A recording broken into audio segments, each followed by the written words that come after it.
Hej og velkommen til denne video. Den er lavet til Guldborgsund Lystfiskerforening, deres nye initiativ, Temaaften. Den kommer til at handle om basisviden i, hvad lystfiskeri er. Og det første I ser her, det er vores formand, som fortæller om, hvad lystfiskeri indebærer, og hvilke dele af det, der er i lystfiskeri, og laver en lille kort introduktion på hvad det er. Dem I ser til venstre i videoen, det er medlemmer. Så har vi 3 nye ansigter, som bor i byen. Det er dejligt at se.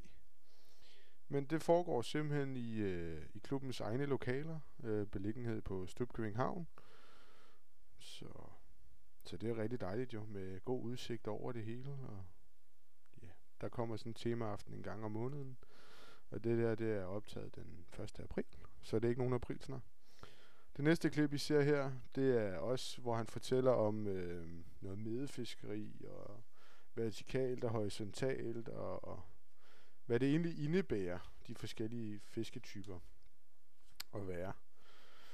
Og som I så kommer til at se i det næste her, der er vi så ude at kigge på, hvad du kan få af stænger. Det er en af de mindste stænger. Det er det ikke, men du kan få nogle, der er mindre, men det er, hvad de bruger af stænger. Og der er vi ude at se på lidt forskelligt grej, og hvad de forskellige grej kan, og der fortæller han også, hvad de forskellige stænger kan bruges til. Og der kan se et lille klip af, hvad han har taget med af udvalg af stænger, som han også fortæller om i videoen. Desværre får vi ikke det hele at se, fordi, ja, som I nok kan se, så er det mørkt udenfor, og belysningen den er ikke lige det bedste. Men jeg håber, I nød videoen, og I vil se med en anden gang. Tak for i aften.